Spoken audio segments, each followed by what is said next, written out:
Good morning, everyone. Welcome, welcome. I am Chris Rebelo. I'm the Senior Director of Communications here at the Buck Institute. It's my extreme pleasure to welcome you to the 11th event of our Live Better Longer series. Today, we talk about an essential topic that is gathering steam around the globe, thanks in large part to the person who will be joining me on the stage in just a minute.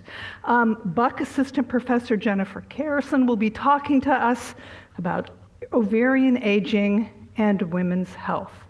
Couple of quick housekeeping notes. If you haven't put your cell phone on silent, please do so. Also, we'd like to keep the fire marshal happy here, so I always point out the emergency exits at the back of the room. So a question, how many of you are new to the Buck?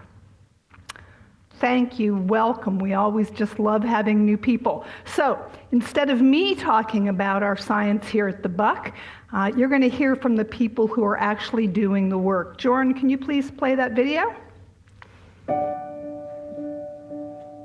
The Buck Institute is interested in understanding aging, not only to make us live longer, but to actually alleviate and suppress the development of diseases. Chronic disease is the great health challenge of our time. Aging is the main driver of chronic disease. To eliminate chronic disease, we must harness the biology of aging, so we can live healthy longer. The Buck Institute is the world's first research organization dedicated solely to the biology of aging. We work with the building blocks of biology to understand how we age. The Buck is concentrating on really trying to go to the root of the problem, so understanding that we can sort of intervene really early. The Buck Institute is probably the best place in the world to be working on aging because there's so many different aspects of aging that are being studied. It's key because no one lab can do it all. Our scientific explorers are brilliant, curious, and committed. The idea that you could actually develop drugs that slow down the aging process was really something that 20 or 30 years ago people thought this cannot be done. Not only can it be done, but we will do it. The pieces are in place. And we are in a unique position to put them together.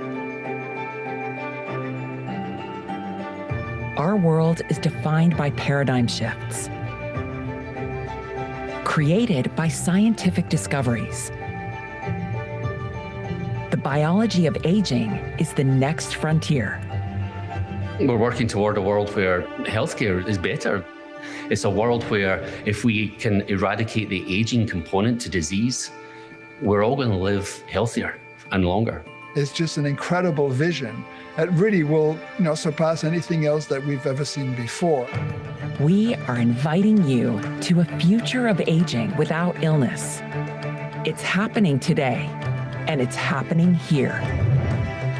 Join us.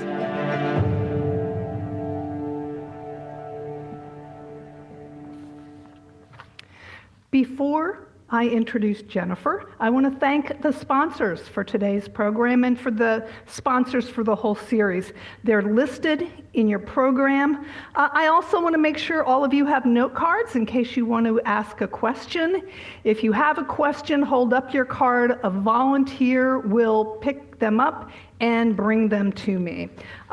Also, special welcome. I look at the camera. Special welcome to those of you who are with us on Zoom. We have a sizable Zoom audience today. You too get to ask questions. Just put them in the Q&A feature on Zoom and somebody will get those questions up to me as well.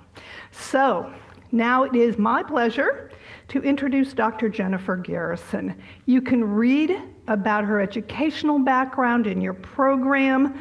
Just let me say this. She is a passionate advocate for women's health and is determined to have female biology take its proper place and the overall role of helping us all live better longer. Jennifer, come on up.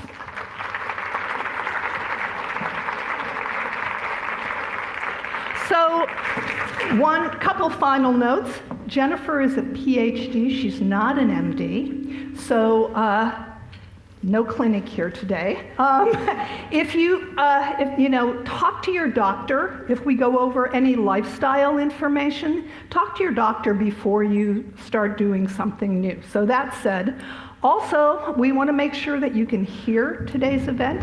If you have a problem hearing, raise your hand, and we'll ask Joran to boost the sound. Are we all good? Okay, great. Jennifer, welcome. Thank you. Yeah, whoop, I forgot to get the clicker. I'm in charge of the clicker here. Okay. So, we're going to start our conversation with why should we care about ovarian aging and women's health? Okay, well, you've got something up here for everyone to look at. Thank you all for coming. I really appreciate that there are a decent number of Y chromosomes here in the audience. Yeah. I hope that by the end of our conversation, thank you. I hope that by the end of our conversation, everyone here should understand that what we're studying is important not just for females, but also for males. But to start with, we're talking about extending health span in humans, right? That's what that video was just about. That's what the Buck Institute exists to do. And as it turns out, what we're trying to do is not extend your lifespan, but the number of years that you're healthy. And while it's true that women live longer than men in every country where it's been measured by a few years on average, if you're lucky enough to live to old age and you're female, you will spend a significantly longer portion of your life in poor health, in that period of time towards the end of life where you have one or more age-related diseases. Another way to say that is that at baseline, females have a shorter health span than males. And that is directly because ovaries are aging faster than the rest of the tissues in a female body. Ovaries, yes. So talk about those ovaries. What happens over time? So we think about them kind of like the canary in the coal mine for aging. So, I want to be clear, aging does happen in the male reproductive system. Male reproductive organs age just like every other tissue in a man's body. However, the difference is that it's synced up with aging in the rest of the tissues. So ovaries really fall off this curve. If you think about it from a functional perspective, they're aging at about 2.5 times the rate of the rest of the tissues in a woman's body. And that essentially means that's really what's causing this disparity in health span. Got it. So I know your big focus, which I think is so great, is to look at ovaries in a whole new way that perhaps a scientist and even those of us in the public. So talk about that. Sure. You're just giving me a platform to just tell you everything I think about the world. That's the point. Okay. We'll get to the rest of the world soon. I think so this is a really important point. I think when I say the word ovaries to most people, even women, they sort of immediately think of fertility or menopause, one or the other. And I'm here to say that ovaries are important for more than just baby making. Now, to be clear, they're absolutely essential for that, but they are also sitting at the center of a really complex signaling network that we do not fully understand, but they're talking to almost every tissue in a woman's body. And while we don't understand the details of those conversations yet, what we do know is what happens when they're either absent or when they're not working properly. And what we can say based on that information is that they are essential for health. So I call them the architects of health in female bodies. They also set the rate of aging in a female body. And so I think when we're talking about women's health in general, we really need to reframe how we think about women's health and really focus it through the lens of ovarian function. Does that make sense? Yep. And I know when you first got involved in this, when the Buck first established its first center, there was more of a focus initially on reproduction. Was there a moment when you went, oh? The focus wasn't on reproduction. Okay. Rather, it was that we actually we started a center here at Buck to study ovarian aging about 6 years ago now. And when we started the center, we had the word reproductive in the name. And the reason we did that is because, everyone calls them reproductive organs. And so I'm here to ask you please to stop doing that. Because I think that by calling them reproductive organs, we have allowed the entire world to pigeonhole the entirety of women's health through the lens of fertility and make it small, make it seem like a niche subcategory of medicine when what we're talking about is the health of half the world's population. I think we have a question. So don't call them reproductive organs. They're essential for reproduction, but they're important for a lot of other things. So call them ovaries, call them fallopian tubes, call it the uterus, but don't call them reproductive organs. So I love this drawing of the ovary. So what goes on there, and also talk about estrogen, because that's the thing that I'm of a certain age. And so when I was going through menopause, it was all about what's happening with your estrogen, which I know is still a major player. But talk about what happens. Sure. This is a beautiful cartoon drawing of an ovary. And, if you don't know anything about what your ovaries look like, this might give you the sense that there's a lot of stuff going on there. It's a really dynamic and also complicated organ, and I think it's a nice metaphor for all of female physiology. So female physiology is complex. I don't want to make it seem simple, and we need to treat it that way. And in fact, this is a place where personalized, individualized care is going to become more and more important. So what's pictured here in this drawing of the ovary is follicle development. So, the oocytes, the egg cells that are inside the ovary, they're not sitting there by themselves. They're actually inside this structural unit called a follicle. And if you think about it, it's sort of like the egg and then the nest, right? And follicles, eggs, we're really bizarre in terms of our biology. There's almost no other species of animal that has the same reproductive strategy that we do. So we make all of our eggs up front in one go when we're in utero. So all of the eggs you'll ever have if you're female are made when you're in your mother's womb, inside your developing ovaries. And what happens there is you start with 6 or 7 million eggs on average. And then by the time you're born, that number has dropped to about 1 million on average. Now, all of those eggs that are there when you're born, they're quiescent. They're essentially in a state that's kind of like a stasis. So they're just sitting there. And they sit there for decades until they get recruited to grow. And once they start growing, they go through a series of very complicated developmental stages that eventually, sometimes, results in ovulation, which is pictured there. And that process from when they're recruited to grow to when they're ovulated takes over a year in humans. And so that's news to a lot of women, because most people think about a menstrual cycle, which is somewhere, on average between 26 and 30 days. And so that's a different cycle that's happening. It's also pictured here. So there's all these different developmental phases happening, all these different time scales that are going on. And so what that means in practice is that at any given time, if you take a snapshot of your ovaries, like the one that's behind me, it sort of looks like a ball of balls. Balls of different sizes, different shapes, different cells associated with them. It's really complicated. But what's true is that, every month when you're having your menstrual cycles, every month 1,000 eggs are recruited to grow. So, I said you're born with about 1 million. By the time a female goes through puberty, she'll have about 300,000 to 400,000 left. Now, we don't understand what that drops about. And then once she starts cycling, she'll recruit about 1,000 premature follicles to grow, and then one will be ovulated. The other 999 die through a process called atresia. And so you're losing about 1,000 eggs per month. And at some point, that number will drop below a critical level that we don't fully understand. And that coincides with age at natural menopause. So that's when your ovaries, I don't want to say they stop functioning because they're still doing something, but they stop functioning the way they were before. And so the picture that you have here really has all of those developmental pieces in it. You mentioned menopause.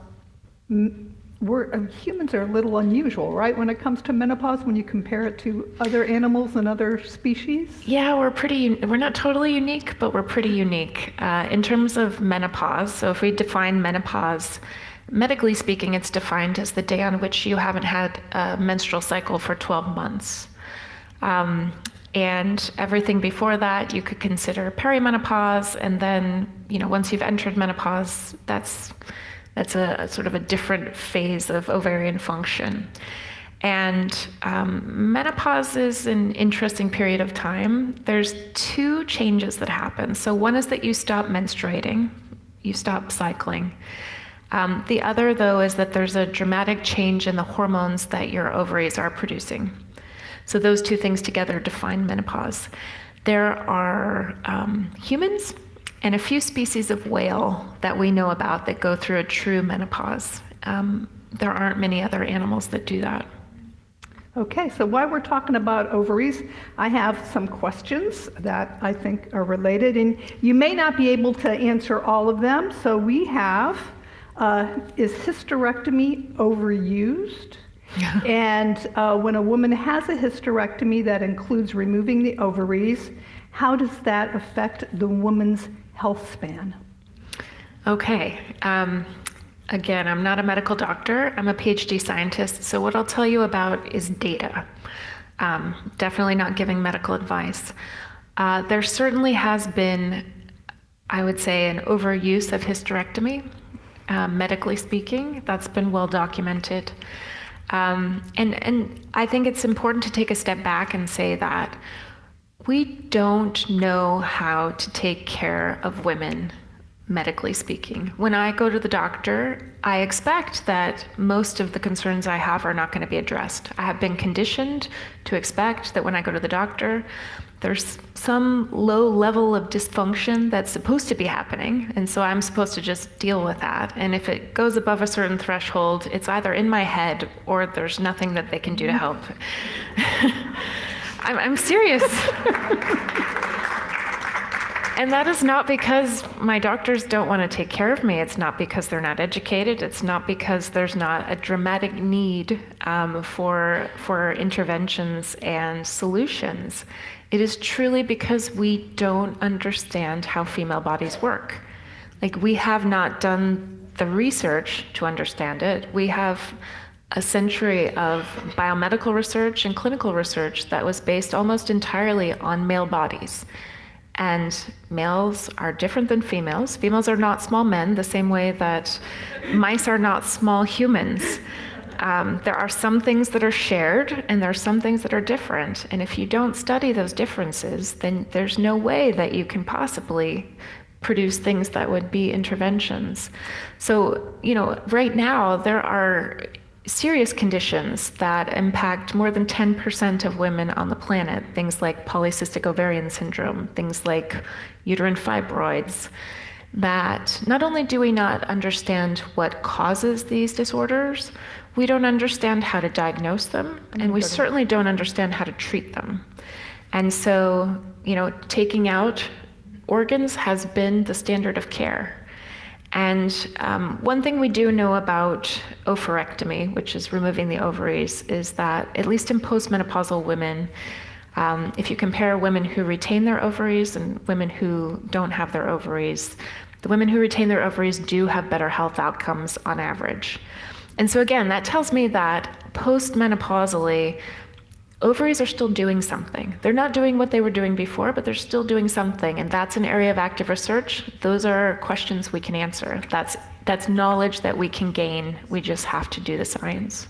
Another ovarian-related question. What happens when we suppress the ovaries for years with birth control pills? Is there any data on that? Like, what's the long-term implications? A lot of people mistakenly think that if they're taking hormonal birth control, if they're suppressing ovulation, that last step in the very complicated process of follicle development, that somehow if they're suppressing ovulation, they're saving their ovarian reserve or they're saving up their eggs. But remember, there's 1,000 that are recruited every cycle and 1 gets ovulated. So if you take hormonal birth control for 10 years, then you're saving about 120 eggs. So it's not really going to make a dent. And there's different kinds of birth controls. I'm not going to get into the details here, but there's different types of birth control. They impact ovaries differently. I think that there's a lot of active research going on right now. There's not a lot of like concrete information to say about that. So let's talk some about the science that we do know or need to know. So you talk about ovaries have a much bigger job than most of us have thought. Here's a listing of some of them, of how the ovaries communicate. Can you give any examples of like those different tissues, organs, and what they think the impact is? Oh yeah, sure. I mean, we could go through this whole list. Let's start at the top. Full disclosure, I'm a neuroscientist.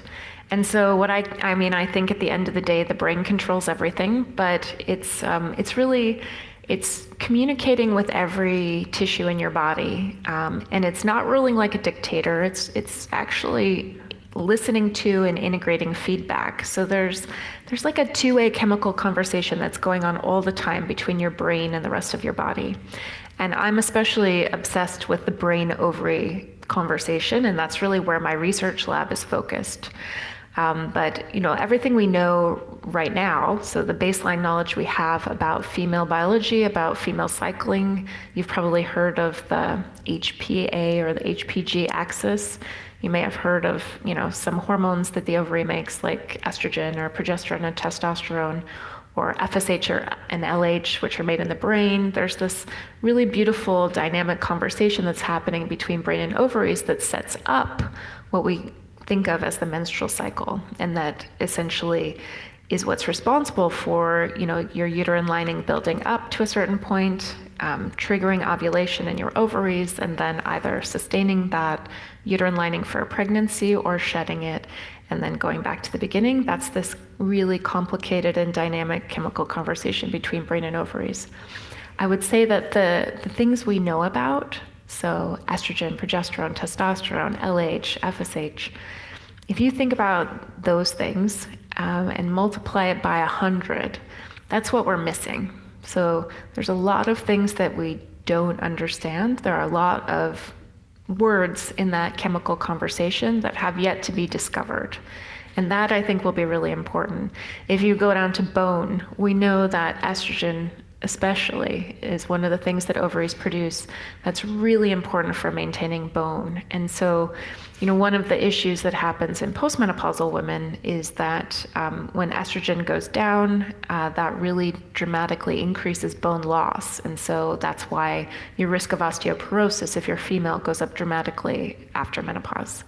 So I think we're all aware of osteoporosis. So what's your take on hormone replacement therapy? Because I know we're really jumping around here. Yeah, I know. But when I was how many of you went through menopause thinking that hormone replacement therapy was a bad thing? Oh, wow. So there you go. What's the current take on that? Okay. So actually, can you back up? Did you have a slide up there? Did I see a slide with all the health issues? See, I think it's Is it the next one? Yeah. Let's talk through this a little bit and then talk about hormone therapy. Okay. So one thing that I think is really important to drive home here, beyond the idea that ovaries are for more than baby making, is that when I say they're sitting at the center of a signaling network that's promoting health, what that means in practice is that at any age, if you're female and you have ovaries, if they're not working properly for whatever reason, that uncovers different health risks So whether you're 10 years old or 80 years old, if your ovaries aren't working properly or there's some underlying dysfunction there, it uncovers different health risks. So for a girl of 10, if her ovaries aren't working properly, she might have issues going through puberty. Or she might, if she's gone through puberty, have irregular menstrual cycles or crazy acne. For a woman in her 20s, if ovaries aren't working properly, that can uncover risk for things like PCOS or primary ovarian insufficiency or failure. For women in their 30s, we're much more familiar with the downstream consequences of ovarian dysfunction with respect to things like infertility and miscarriages. And then for a woman who's in her 40s, when ovarian function starts to fluctuate, because that's really what's happening during perimenopause. It's not like it just ticks down at some really stable level. It's that, this complicated symphony starts to fluctuate. And so if you think about all the notes in a symphony, and you imagine that any one of them going in the wrong direction can have a dramatic impact. When ovarian function starts to fluctuate when a woman's in her 40s, that uncovers risk for all the 135 plus symptoms that we associate with perimenopause. And the reason there's so many of them, the reason that they're so variable at the level of an individual, right? The symptoms that I had in perimenopause are probably very different from the ones that you had, Chris. And that's because those fluctuations are so dependent on the individual. But that's what happens there. And then at and after menopause, when ovarian function changes dramatically, again, we don't say that ovaries stop working because that's inaccurate, but when it changes so dramatically from the way that it was before, that uncovers risk for things like osteoporosis, cardiovascular disease, cognitive decline, autoimmune disorders. And so when you think about ovarian function, this is what I want you to keep in mind. So at and after menopause, the question is, what kind of solutions do we have for women, right? We talked about hysterectomy for things like fibroids or things that are happening in younger women. And there the solution is to remove the whole organ, which I think is probably, not the best plan most of the time, although there are certainly situations where that's absolutely the best possible thing that can happen. But in terms of what we can do to mitigate the risk for all of those things that happen at and after menopause when ovaries change the way they're working, hormone therapy, and we don't call it hormone replacement therapy, we call it menopausal hormone therapy or just hormone therapy. Hormone therapy is by far the best Band-Aid we have right now. So while we're doing the discovery-based research, and let me be clear, what we're trying to do is to understand how ovaries work at baseline, at every age, how that changes, so that we can think about options for women. Not a magic pill. It's not going to be a magic pill that everybody takes and suddenly your ovarian function is going to be synced up with aging in the rest of their bodies. Rather, that at any age, we should be able to understand at a deep enough level how ovaries work, so that we can give women a list of things. Here's a menu for you, Chris. At your age, with your genetic risk factors and your environmental exposures, here's a list of things that you can do. Maybe they're interventions, maybe they're lifestyle things, maybe they're other things that you can do to extend or preserve your ovarian function. If you do these things, you're going to bias yourself towards, prolonging your health span. And that list will be different for you than it is for me, than it is for a girl who's 12. That's what we're headed for. But until we get there, everything we have right now is a Band-Aid. So hormone therapy is an excellent Band-Aid. Unfortunately, it hasn't really changed since it was introduced in the 40s, right? So think about that for a second. I think it's it's emblematic of all of women's health. Right? It hasn't changed since it was introduced. There's been two pieces of innovation. So one was the introduction of the estradiol patch.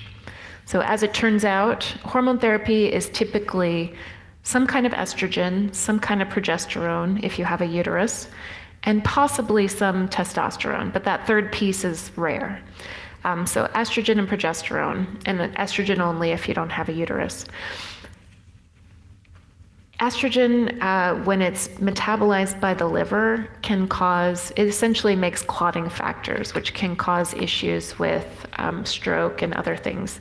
So estrogen is typically delivered now through a transdermal patch, which bypasses the metabolism in the liver, and that's great. So awesome innovation. Beyond that, though, the options that we have for hormone therapy are really limited. And so what that means, unfortunately, is that I think about it as kind of like a sledgehammer. So there's not a lot of innovation that's happened there. So that's something that I think right now, like as we're sitting here, this is a place where there's a huge opportunity for innovation. And I think we're going to see a lot of better solutions coming down the pipeline, because what happens now is women go on hormone therapy. It's the best and only Band-Aid we have. They have side effects because there's so few options available to personalize, and then they go off of it, and that's a problem. The other thing to say about hormone therapy is in the early 2000s, there was a beautiful data set, a beautiful longitudinal study of women called the Women's Health Initiative. And to be clear, the study itself, the data itself is amazing. It's been going on for decades. There's a piece of it that's still going on. Unfortunately, the first study that was published using that data set in 2002 had a lot of issues. The study design was flawed. The conclusions they reached were flawed. Most of the conclusions were not actually statistically significant. You can read about this online. But unfortunately, in the moment when that study was published, it was picked up by the popular press, and the message that was broadcast was that hormone therapy causes cancer and does not protect you from all these things that we're trying to protect against. And sort of overnight, doctors stopped prescribing it and women went off of it. And so I think there's a whole generation of women who suffered unnecessarily because of that. I'm getting such great questions. So briefly, somebody wants to know if someone is well past menopause, is there any, what's the deal with hormone therapy? Is it too late? Yeah, so this is actually, again, an area of active research. So I would say pay attention and stay tuned. Here's what we know right now. Historically, the data has been that the best window, so there was like a window of opportunity to start hormone therapy.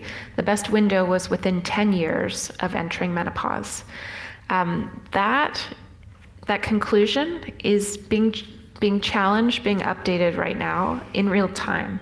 So there was an abstract, meaning this is not a published study, this is just a report that was given at a conference last year that basically said that actually it looks like it might be okay to start hormone therapy later.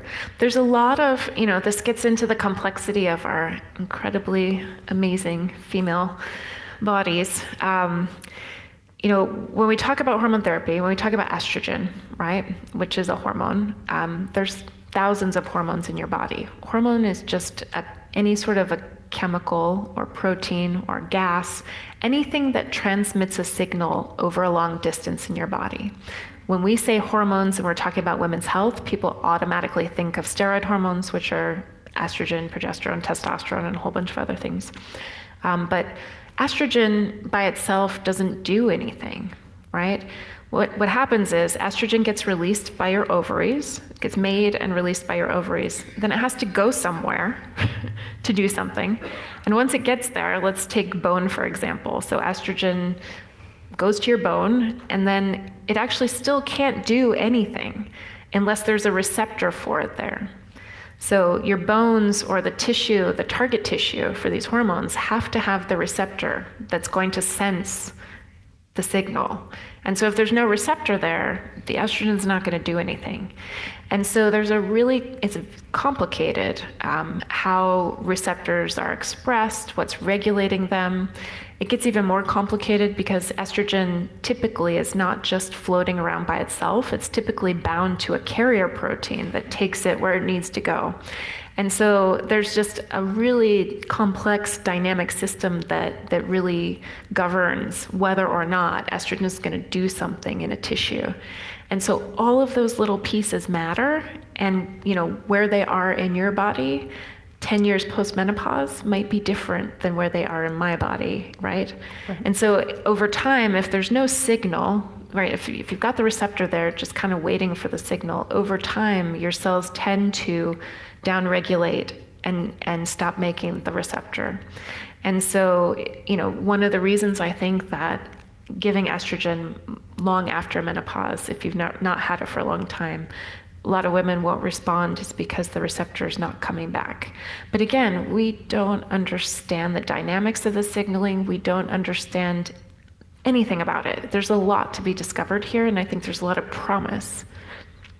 So I've got a great question from Zoom and then some related stuff. What are the 5 most important things a person can do to improve egg quality as she begins to experience diminished ovarian reserve in her late 30s, early 40s? And then, are there any foods that support ovarian health? Any foods or drinks to avoid for healthy ovarian function? Again, I'm so sorry. I should have said this at the beginning. I just apologize that every answer I'm going to give is we don't really know. There are absolutely things that I can point to that are supported by data.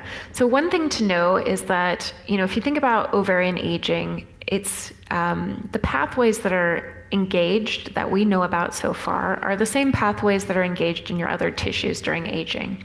And so things that you know about that are important for your longevity in general are probably also going to have a beneficial impact on your ovaries. That's number one. So things like sleep, things like paying attention to what you put into your body, things like moving your body enough. Those are all important. Some things that are very specific to females as they age, because bone density goes down without ovarian function, because muscle mass, loss of muscle mass accelerates once ovaries stop working the way they were before at midlife. I think that younger women and women at and around the menopausal transition should pay extra special attention to their bone density. DEXA scans are easy to get. To their vitamin D levels, to the things that are important for maintaining healthy bone, and to their muscle mass. And so unfortunately, most of us don't like doing heavy weight lifting, but that is what you need to build muscle. Light weights will maintain your muscle, but to build muscle, you have to do heavy weights to exhaustion.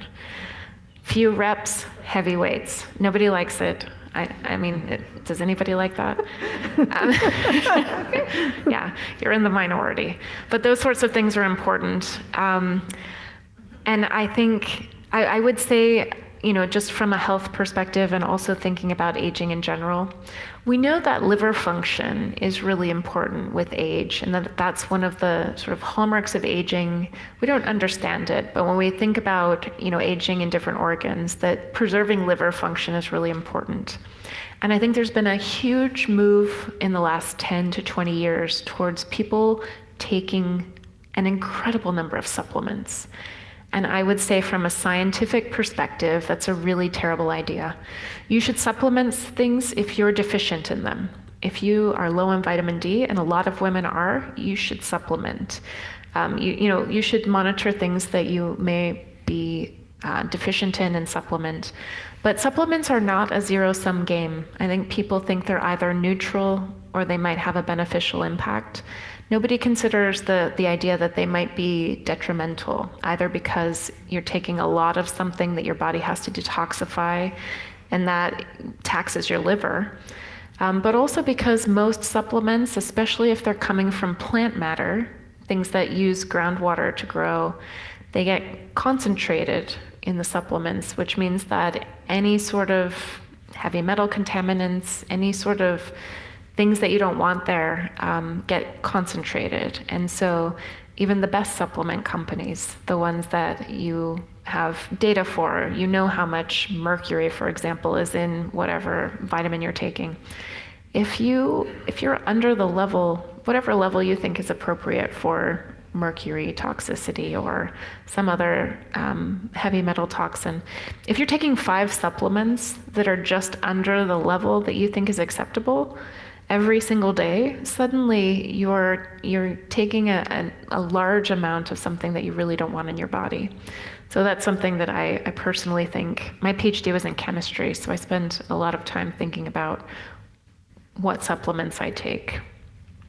So you've talked a lot about what we don't know, which I think gets us to talk about the Center for Healthy Aging in Women here at the Buck. So what's the focus there? What's the, Yeah, so our goal is truly to be clear, we kind of started a new scientific area of inquiry. It was not brand new. There were maybe a dozen people in the world who were really focused on studying ovarian aging, not through the lens of fertility, but rather through this idea that, we can think about ovaries as a way to preserve health span in women. And what it truly is an intersection of 2 scientific fields. What we do here at the Buck Institute, which is aging research, longevity science, and reproductive biology, which is a mature field, which has largely been focused on fertility and maternal fetal health. But the intersection of those 2 areas of biology. And so the goal of the center is truly to understand what is driving ovarian aging, what's causing it, like what are the cues or factors or constellation of cues and factors, that might be a lot of different things, that drives ovarian aging. Because until we understand what's causing it, we're not going to be able to develop true interventions, true therapeutics, true anything that will change the trajectory. So that's the main goal. And along the way, I think there's a lot of low-hanging fruit. We have the opportunity to think about diagnostic tools, products, things that will benefit women's lives now. Band-aids, yes, but important Band-aids. So a couple questions. One, is it possible or even theoretically beneficial to prevent menopause indefinitely? And how many years could it take for signs to actually delay menopause? And would postmenopausal women perhaps be able to reverse menopause? Okay, so this is important. Pressure, no this pressure. is important. No. One of the things we did when we started this center 6 years ago is we did, and we have done, a huge media campaign. If you've read about menopause in the last 4 years in the popular press, I promise we had something to do with it. And I take full responsibility. I'm at least partially responsible for this idea of delaying menopause. And I have to take responsibility. It is a nonsensical idea. So please, let's stop saying it. And the reason it's nonsensical is because, is there anyone in this room who wants to have a menstrual period forever? Anyone? No, right? The men in the audience don't fully understand why that would be, but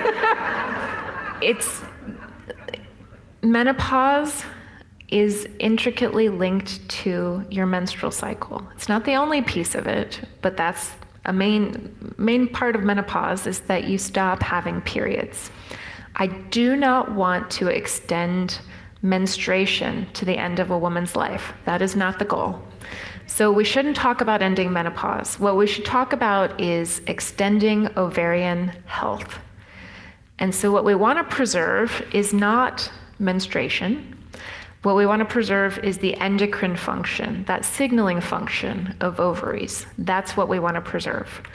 And so, the question is, are those 2 things separable? And the answer is yes, at least partially. And again, this is an area of inquiry. We literally don't understand everything about this relationship. But what we do know from both animal and human studies is that eggs, follicles, are not required for some of that endocrine function. I don't know if you want to get into the details, but so what I would say is my goal is to preserve ovarian function, to sync up aging in ovaries with aging in the rest of a woman's body, to think about how to preserve that signaling function of ovaries, not to make women have periods forever. You're becoming more popular by the moment. So, as we talk about the Buck Center, I also want to include, we have a global consortium here that Jennifer's very involved in. It's now called Productive Health. So what happens in that global consortium, and is there anything like with some of the projects that you find really exciting? Oh yeah. So the center is a physical thing here at the Buck Institute. If you reach out to us, we'll give you a tour. And it's made up of multiple labs here at Buck. We have some amazing people here. Some people from outside Buck who are adjunct faculty here. And then, when we started the center, we realized almost immediately that if we were going to have an impact in this space, we needed to do something much bigger. I told you there's nobody really doing this work. It's not because it's not compelling, it's not because it's not important, it's because there was literally no funding. We have had an extraordinary gap in funding, which means that what we fund dictates what we know. And so the gap that we have right now in knowledge around female physiology, women's health, and medicine is directly because of that funding gap. I won't go into it in too much detail, but it's dramatic. And so when we started the center, we realized that we could convert the entire Buck Institute and Stanford and UCSF and Berkeley and every Bay Area institution. If we got every scientist in every one of these institutions to start working on this, it wouldn't be enough. And so the Global Consortium is the outward-facing global arm of our center. And it is there to stimulate research in the space, to build this field. And so what we've done is we give away grants to scientists and clinicians all over the world. So far we've given away $14.5 million to 49 scientists all over the world to study ovarian aging. But at the same time, I've been in research since the mid-90s. I know where all the pain points are and all the warts and all the problems with the way we translate science.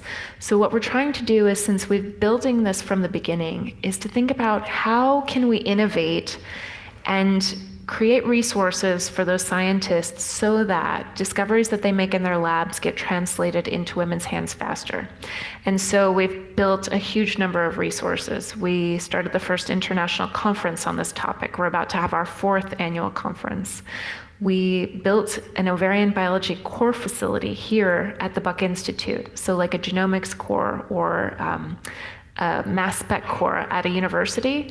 This is a core facility that does ovarian biology so that we can try to get the most creative, the most successful, the best scientists from other fields and say like, hey, this is an important problem and we're lowering the barrier to entry for you to come in and start doing work in this space. We spend a lot of time thinking about how to force conversations between people who don't normally talk to each other. So getting the clinicians who see the patients to talk to the scientists who are doing the bench work.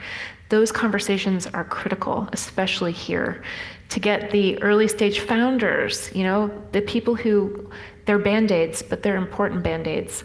The people who are starting companies to interface with the scientists, the funders, both at the governmental level and also at the private level, to think about how to get pharma and biotech and everyone, policymakers, into the same room, all having the same conversation. So a lot of the resources we have built are kind of outside of the scientific realm, but they're all in service of this goal. So I received a question about this. There's another one. So why is there so little help for women's health? You talked about that some. And then also we got a question from somebody here who's curious about the new administration and all the stuff that's happening in science, your reaction to that, and how that might impact what you do and what your colleagues do. Okay, yeah. Let me be clear.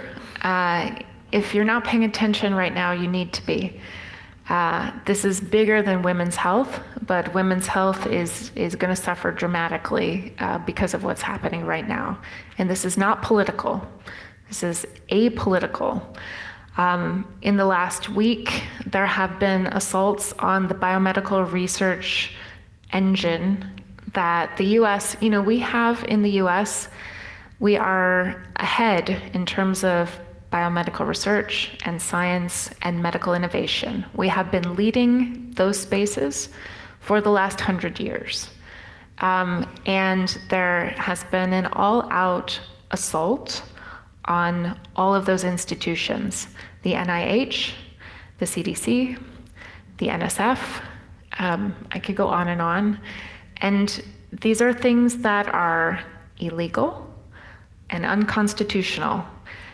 There is a list of keywords that are going around to the program officers at those institutions for pulling funded grants, meaning taking away the funding for grants that have already been funded. Now, to be clear, the Buck Institute, every biomedical research institute in the US, receives the majority of their funding from one of these agencies, right? I have NIH grants.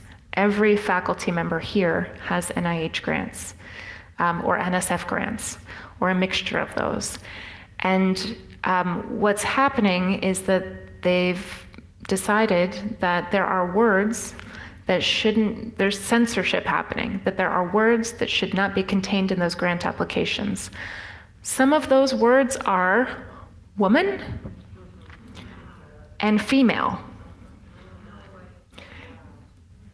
Male is not on the list. Man is not on the list. So let that sink in for a minute. The list of words is huge. You can look it up. It's been covered by most major news organizations at this point. And so I think it's really important that you let your representatives know that this is unacceptable. The interruptions that have happened right now are dramatic. They're going to have a ripple effect. Even if everything that's been done over the last few weeks is reversed tomorrow, the ripple effect it's dramatic and it's going to be profound. If things don't change, then we're done. And to be clear, if you don't support governmental funding going to biomedical research through NSF or NIH or CDC, that's your right, but you should stop right now using the technologies and the interventions and the therapeutics that have come from that research. So that includes your cell phone, the internet, MRIs, I can keep going. Any drug that's been approved in the last 50 years, it's an all-out assault on science and medicine. I wasn't going to talk about that, but thank you for the question. I think we all are talking about it.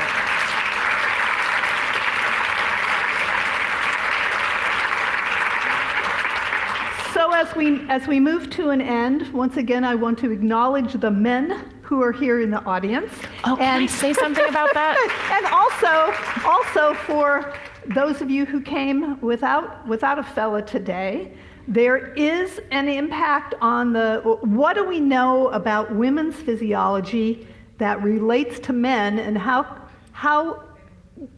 what you're doing, how will that be good for men? Yeah, real quick, this is super important. Not just for the Y chromosomes, but for those of you who have Y chromosomes in your life. You can think about it in a couple of different ways. So one is that, for health issues and diseases, you can bin them into categories that, impact men only, impact women only, impact both sexes the same way, or impact both sexes, but impact them differently, right? And so the kind of research we're doing is focused on, two of those categories, really. But when you think about things like breast cancer, for example, it cuts both ways. So the overemphasis on breast cancer in females actually dramatically negatively impacts males who have breast cancer. Of course, it's been a lot more in the other direction. But when we think about aging, when we think about ovaries aging, The mechanisms that are operating there, those things we're trying to discover that are driving ovarian aging, those mechanisms are going to be the same ones that are operating in the rest of the body, right? The difference is that they're accelerated in ovaries. So whatever we discover about ovarian aging will be applicable more generally to the rest of the body and to males. But beyond that, there's an interesting correlation that, again, we don't understand, needs to be studied. We need to get to the bottom of it. But the correlation is real, and that's that age at natural menopause, the age at which a woman goes through menopause, is correlated with overall lifespan. So it's an average, statistical average. At the level of the individual, it's not an absolute. But if you go through menopause later and you're female, you tend to live longer.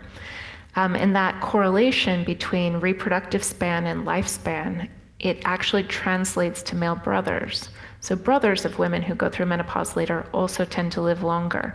So what that tells me as a scientist is that there's some underlying genetic component that's important for longevity in both males and females that's there to be discovered. And that's just the tip of the iceberg, I'm sure. That's just the one thing we know about. So I got to slip this question in because it's something that you and I talked about yesterday, and it's got practical implications. The NIH recently identified chronic underhydration as a new risk factor for chronic disease. Could optimal hydration contribute to improving ovarian health? Absolutely. So I'm biased, right? We study fluid homeostasis in my lab.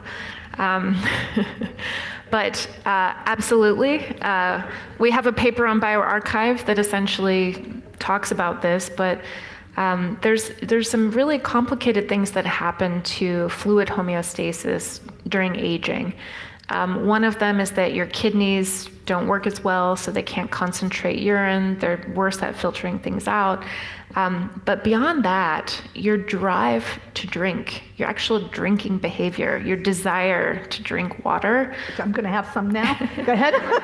And you're all going to get thirsty now that I'm talking about this. It's good that we're at the end. Your drive to drink actually goes down with age, and that's a really complicated set of things, but it's really controlled by your brain.